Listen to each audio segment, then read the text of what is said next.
Shomai Kolkata channel doesn't contain any violent, illegal or harmful content. The content provided by this channel meant for incident-oriented education only. ফের বসলো সালিশি সভা। যুগলের মাথার চুল কেটে বেঁধে রাখা হলো। অভিযোগ, বিবাহিত মহিলা গ্রামের এক যুবকের সঙ্গে প্রেমের সম্পর্কে জড়িয়েছিলেন, তাই এই শাস্তি। ঘটনাস্থল উত্তর দিনাজপুরের ইসলামপুর। কয়েক মাস আগে সালিশি সভায় এক যুগলকে স্থানীয় তৃণমূল নেতার মারধর করার ভিডিও প্রকাশ্যে এসেছিল। ঘটনাস্থল ছিল উত্তর দিনাজপুরের চোপড়া, এবার ইসলামপুর। সালিশি সভা বসিয়ে বিচারের নজির নতুন নয়। দীর্ঘদিন ধরে গ্রাম বাংলায় নানা সমস্যার সমাধান হয়েছে নানা ধরনের সালিশি সভায়। কখনো পাড়ার মন্দিরের সামনে, কখনো পঞ্চায়েত দফতরে, কখনো বা পাড়ার গণ্যমান্যদের বাড়িতে, ক্লাবঘর, কাউন্সিলরের দফতরে বা থানায় বড় বাবুদের ঘরে সালিশি সভা বসার উদাহরণও আছে। অনেক সময় সেখানে সুবিচার হয়েছে বলে দাবি করা হয়, আবার পক্ষপাতিত্বের অভিযোগও কম নয়। তবে সালিশি সভা প্রাণঘাতী হয়ে ওঠার সাম্প্রতিক উদাহরণও রয়েছে। বেশ কিছুদিন আগেই সালিশি সভায় এক যুবক যুবতীকে বেধড়ক পেটানোর ঘটনা শিরোনামে উঠে এসেছিল। ঘটনাস্থল ছিল উত্তর দিনাজপুরের চোপড়ায়। সালিশি সভায় ডেকে যুগলকে রাস্তায় ফেলে পেটানোর অভিযোগ প্রকাশ্যে আসে। তার একটি ভিডিও প্রকাশ্যে আসে। ওই ভিডিও সত্যতা যাচাই করেনি সময় কলকাতা। আইন নিজের হাতে তুলে নিয়ে সুবিচার করেছিলেন খোদ তৃণমূল নেতা তাজমুল ওরফে জেসিবির বিরুদ্ধে। পরবর্তীতে যদিও গ্রেফতার হয়েছিলেন তিনি, তবে সেই ঘটনার রেশ কাটতে না কাটতেই ফের উত্তর দিনাজপুরে সালিশি সভায় বিচার করার ঘটনা শিরোনামে উঠে আসলো। এবার ঘটনাস্থল ইসলামপুরের রুইয়া এলাকা। প্রেম ঘটিত কারণে এক যুগলের মাথার চুল কেটে নেওয়ার অভিযোগ উঠল গ্রামের কিছু মানুষের বিরুদ্ধে। ভাইরাল হয়েছে মাথার চুল কেটে বেঁধে রাখার সেই ভিডিও। জানা গিয়েছে, ইসলামপুর গ্রাম পঞ্চায়েতের আদিবাসী অধ্যুষিত রুইয়া গ্রামের এক মহিলার সঙ্গে গ্রামেরই এক যুবকের প্রেমের সম্পর্ক তৈরি হয়। সেই মহিলা বিবাহিত, তাই বিবাহিত হওয়া সত্ত্বেও প্রেমের সম্পর্কে জড়িয়ে পড়ার বিষয়টি স্বাভাবিকভাবে ভালো চোখে দেখেনি গ্রামের মানুষেরা। তাই গ্রামবাসীরাই ওই মহিলা এবং যুবককে গ্রামে নিয়ে গিয়ে সালিশি সভার বন্দোবস্ত করে যুগলের মাথার চুল কেটে ন্যাড়া করে দেয় বলে অভিযোগ। শুধু মাথার চুল কেটে ন্যাড়া করে দেওয়াতেই থেমে থাকেনি গ্রামবাসীরা, যুগলকে দড়ি দিয়ে বেঁধেও রাখা হয়। সমাজ মাধ্যমে ভাইরাল হয়েছে সেই ছবি। ভিডিও ভাইরাল হতেই উঠেছে নিন্দার ঝড়। স্বাভাবিকভাবেই সব সালিশি সভাতেই এভাবে নিদান যখন দেওয়া হয়, তখন স্থানীয় প্রশাসনের কাউকে সেভাবে খুঁজে পাওয়া যায় না। প্রশাসনের ভূমিকা নজরে আসে ঠিক ঘটনাটি ঘটে যাওয়ার পরে, যখন তা সবার নজরে আসে তখনই। ইসলামপুরের এই ঘটনার ক্ষেত্রেও তেমনটি হয়েছে। বিষয়টি জানাজানি হতেই তদন্তে নামে ইসলামপুর থানার পুলিশ। তদন্তে নেমে পুলিশ জানতে পারে নির্যাতিতার স্বামীর উস্কানিতেই নাকি গ্রামবাসীরা এই ঘটনা ঘটিয়েছে। পুলিশ পাকড়াও করে নির্যাতিতার স্বামীকে।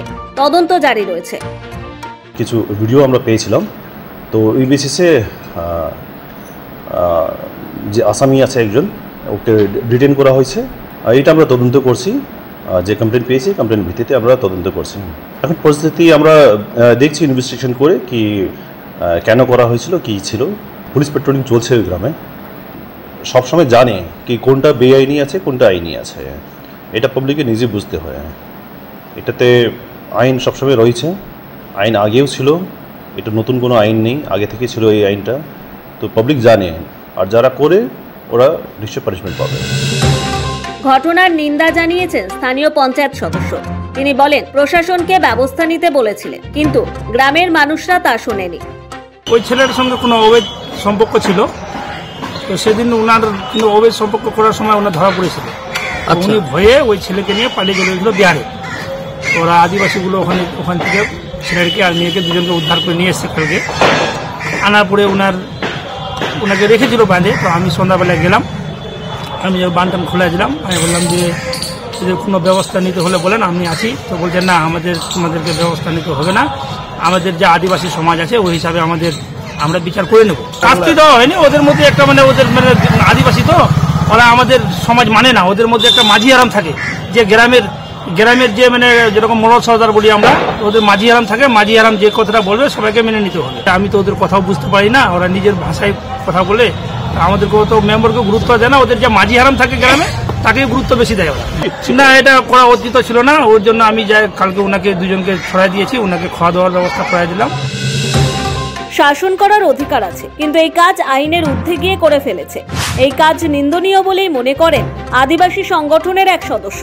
আদিবাসী সমাজে অন্যায় করে থাকে, তাহলে আদিবাসী সমাজে বিচার ব্যবস্থা আছে, সমাজে মাঝি বাবাদেরকে নিয়ে বৈঠক ব্যবস্থা আছে, কিন্তু বৈঠকে শাসন করার অধিকার আছে, কিন্তু এমন শাসন এরা করে ফেলছে যে যেটা আইনের ঊর্ধ্বে এবং আদিবাসী সমাজের ঊর্ধ্বে ওরা কাজটা করে ফেলছে।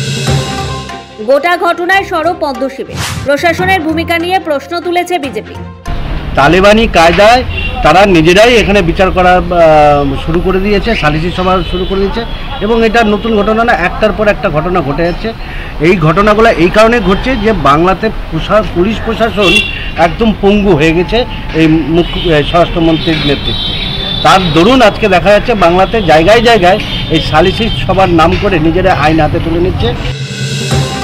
শুধু উত্তর দিনাজপুরে চোপড়া কিংবা ইসলামপুরে নয়, সমাজের এই অসুখ বহুদিনেরই।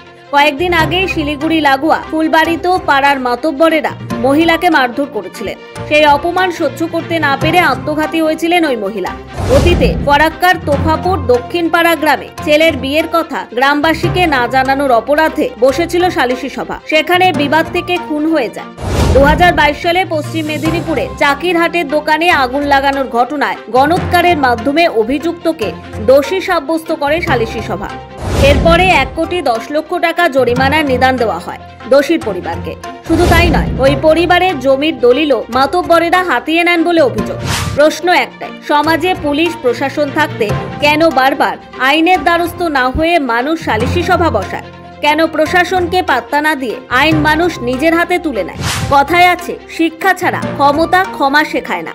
যারা এটা করছে তাদের কাছে ক্ষমা মানে দুর্বলতা আর কাপুরুষতা। উত্তর দিনাজপুর থেকে উত্তম পালের রিপোর্ট, সময় কলকাতা।